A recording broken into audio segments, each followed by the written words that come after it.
दोस्तों इन्हें हम लोग बात कर रहे हैं क्वांट सीरीज के एक इम्पॉर्टेंट टॉपिक, जिसका नाम है profit and loss. Profit and loss पर एक दो वीडियोस मैंने पिछले दिनों अपने चैनल पर डाले हैं।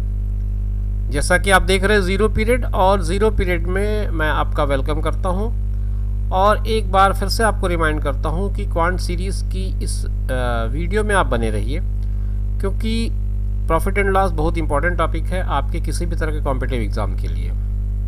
ये सीरीज़ अभी चलती रहेगी। मैं कोशिश करूँगा कि आपको और बाकी जो टॉपिक्स हैं, चाहे एवरेज हो, चाहे परसेंटेज हो, चाहे इंटरेस्ट हो, तो इस तरह के टॉपिक्स पर कुछ अच्छे क्वेश्चंस जो आपके लिए हर उस परीक्षा में काम किया आ सके जिसमें आप अपियर होने जा रहे हैं। स्टेट लेवल की जितनी भी परीक्षाएं हैं, जैसे CGPSC या फिर CG व्यापम कंडक्ट करती है, उसमें इस तरह के प्रश्नों का समावेश रहता है।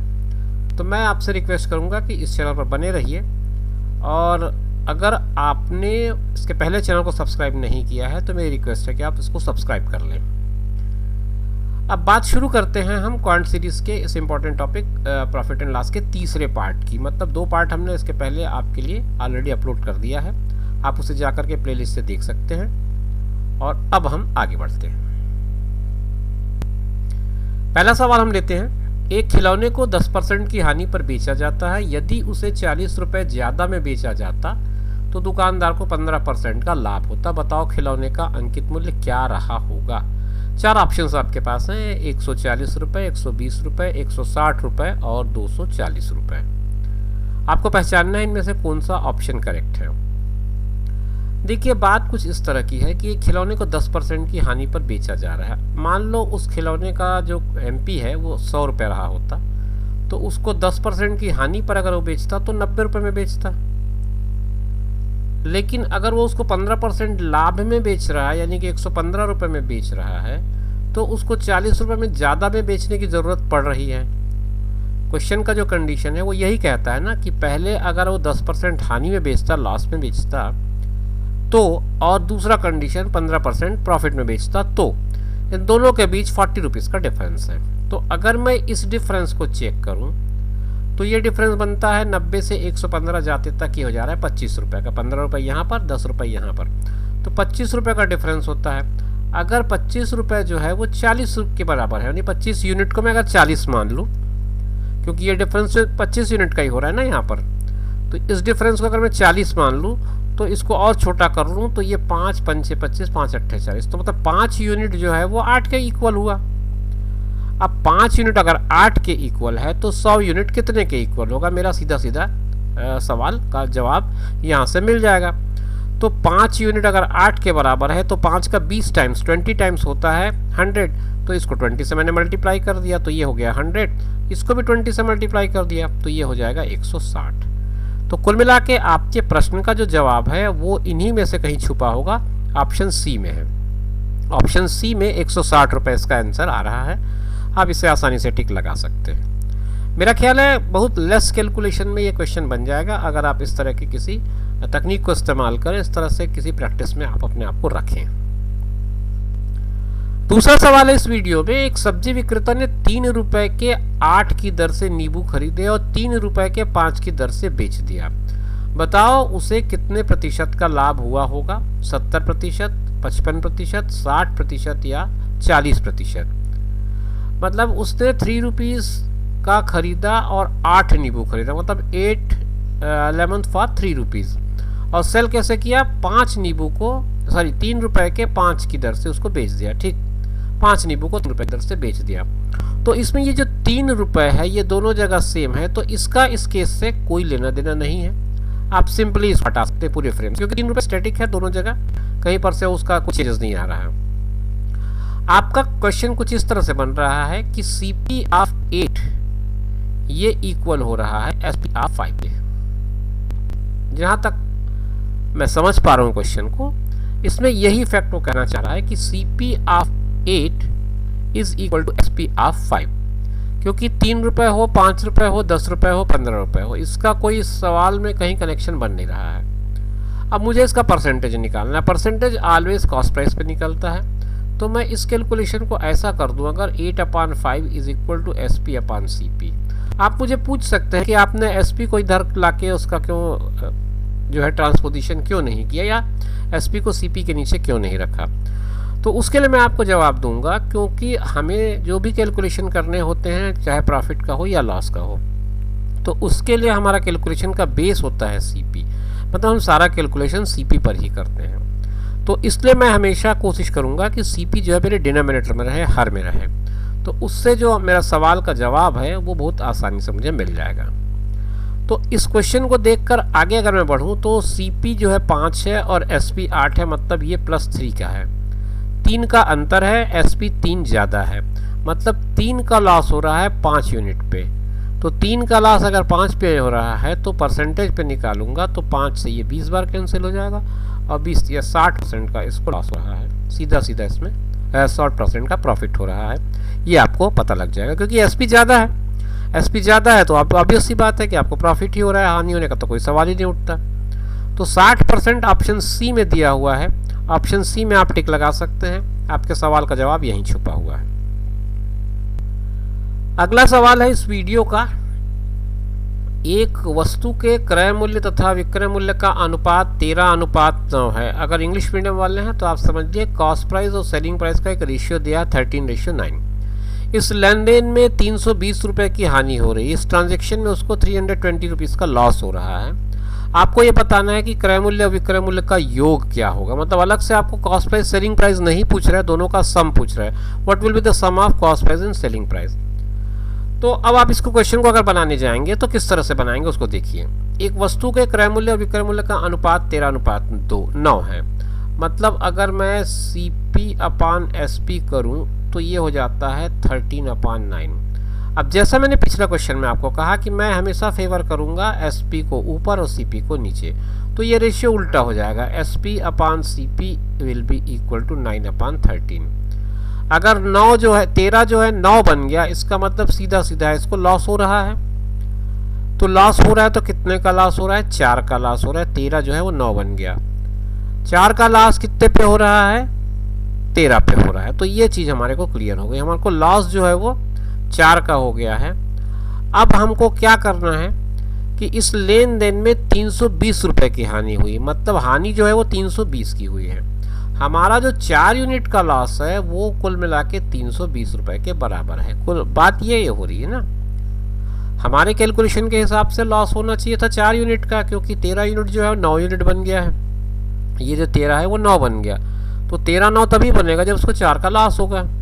4 का लॉस हो रहा है, लेकिन वो कह रहा है कि पूरे ट्रांजेक्शन में 320 रुपये का लॉस हो रहा है, तो 320 जो है 4 के बराबर है, इसका मतलब 1 कितने के बराबर है, 1 आपका 80 के बराबर है। तो 1 अगर 80 के बराबर है तो आपके सवाल में आपसे पूछ रहा था क्रय मूल्य और विक्रय मूल्य का योग, मतलब आपसे जानना चाह रहा था वो CP और SP का सम क्या होगा। CP और SP का रेशियो क्या कहते हैं, 13/9 का रेशियो है, CP SP जो रेशियो है वो 13/9 का है, तो 13/9 कितना हो गया, 9 3 बार 22 हो गया, है ना। 22 को आप 80 से मल्टीप्लाई कर दे, क्योंकि 1 यूनिट हमने 80 के बराबर निकाल लिया है ना, तो आपका प्रश्न का जवाब यहाँ बन जाएगा 8 दूनी 16, 8 दूनी 16, 1760 रुपये आपके प्रश्न का उत्तर आ रहा है। मेरा ख्याल है क्वेश्चन में कहीं ज़्यादा कंफ्यूज होने की जरूरत नहीं है, आप आराम से इसको इसी मेथड से ना, टाइम कम लेगा, लेस टाइम में आपको आराम से आंसर दे देगा। एक और सवाल है जो कुछ कुछ मिलता जुलता है पिछले सवालों से, फिर भी ये बहुत स्ट्रेट फॉरवर्ड है, इसलिए पिछले क्वेश्चन के साथ कंपेयर मैं नहीं कर रहा हूँ। स्ट्रेट फॉरवर्ड क्वेश्चन है, इसमें डाटा सीधा सीधा है। डाटा ये कहता है आपको कि 10 वस्तुओं का क्रय मूल्य 10 काइंड है, उनका जो कॉस्ट प्राइस है वो 15 आर्टिकल्स का के इक्वल है, तो CP of 10 is equal to SP of 15, ये आपका स्टेटमेंट है। आपको लाभ या हानि का परसेंटेज बताना है, सिंपल कैलकुलेशन होना चाहिए। मैंने जैसा कहा कि CP को मैं नीचे भेजूंगा तो ये हो जाएगा 10/15 और मेरा CP इधर आया तो हो गया SP/CP, ये आ जाएगा। इतना होने के बाद इसको सॉल्व करेंगे तो 5 2 हुआ, 5 3 हुआ। ये बहुत सिंपल सा कैलकुलेशन है 2 और 3 का। तो आपने ये देखा कि इसका जो SP है वो CP से कम हो रहा है, मतलब CP 3 है, SP 2 हो जा रहा है, इसका सीधा सीधा मतलब लॉस हो रहा है। लॉस कितना हो रहा है, लॉस हो रहा है 1 का। कितने में हो रहा है लॉस परसेंटेज, अगर मैं निकालना चाहूँगा तो 1 का लॉस हो रहा है आउट ऑफ 3, CP क्योंकि 3 है, इसमें आप 100 मल्टीप्लाई कर दें, परसेंटेज मिल जाएगा आपको। तो 100/3 आप अगर परसेंटेज जैसे पढ़ रहे होंगे पूरी तैयारी आपकी अच्छी होगी। अगर आपने तैयारी नहीं की है तो मैं आपको बता दूं 100/3 का मतलब 33.3% होता है, या 33 भी लगा सकते हैं आप आगे चाहें तो। इस ऑप्शन में 33.3 ऑप्शन डी में दिया हुआ है, इसलिए मैं आगे कैलकुलेट नहीं कर रहा हूँ। तो कुछ परसेंटेज है जिसको आपको दिमाग में रखना चाहिए, तो आपके कैलकुलेशन का टाइम बचेगा। 100/3 जो है वो 1/3 हो गया 33.33 के। एक साल और बच जाता है इस वीडियो। उसके बाद इस वीडियो को मैं आज यहीं वाइंड अप करूंगा। उसके बाद अगर आपको लगता है कि प्रॉफिट एंड लॉस में और वीडियोस की ज़रूरत है, आप कमेंट बॉक्स पे लिख दीजिएगा। 1 या 2, ज़्यादा से ज़्यादा 2 वीडियो मुझे लगता है इसमें और संभावना है बन पाएगी, क्योंकि एक डिस्काउंट वाला मामला रह गया है, जो सक्सेसिव डिस्काउंट है उसका मामला रह गया है, और थोड़े 1-2 प्रैक्टिकल क्वेश्चंस और बन जाते हैं अलग अलग। डिसऑनेस्ट शॉपकीपर वाला एक मामला बनता है, जिसमें हम बेईमान दुकानदार के कुछ सवाल करते हैं। आगे एक सवाल हमने पहले वीडियो में किया है, इसके पहले पार्ट 2 जहाँ तक मुझे याद आ रहा है, पार्ट 2 में हमने एक डिसऑनेस्ट शॉपकीपर वाला क्वेश्चन किया हुआ है, बट उसमें बहुत सारे पॉसिबिलिटीज़ हैं, प्रोबेबिलिटी हैं कि किस तरह से क्वेश्चंस को सॉल्व करना है, किस तरह से आप क्वेश्चंस आएंगे। एक और बात मैं कहना चाह रहा था, क्योंकि ये चैप्टर है काफ़ी वाइड चैप्टर, चीज़ें हैं जो इसमें सेट करती हैं एक साथ, और उनका एप्लीकेशन आप कैसे करते हैं ये आपके ऊपर डिपेंड करता है, क्योंकि प्रॉफिट एंड लॉस अपने आप में काफ़ी बड़ा चैप्टर है। कोशिश रहेगी मेरी 1 या 2 वीडियो और मैं इस पर बनाऊँ, ताकि सारा कुछ कवर अप हो जाए। खैर, आज की वीडियो का आखिरी सवाल लेते हैं और वाइंड अप करते हैं इस वीडियो को। सवाल क्या है वो देख लेते हैं। एक बढ़िया सवाल है और रिलेवेंट भी है। रिलेवेंट इसलिए कहूँगा क्योंकि जो सिचुएशन इसने दिया है वो आज की सिचुएशन है। रमेश का वेतन कंपनी ने 10% बढ़ाया, परंतु अचानक कोरोना के कारण कंपनी नुकसान में चली गई, उसने रमेश का वेतन 10% कम कर दिया। बताओ रमेश वेतन मूल वेतन में क्या बात हुई, क्या हुआ, क्या नुकसान हुआ। रमेश को 1% की हानि हुई, option A. Option B, Ramesh को 9% की हानि हुई। ऑप्शन सी, रमेश को कोई लाभ नहीं हुई। ऑप्शन डी, रमेश को 1% का लाभ हुआ।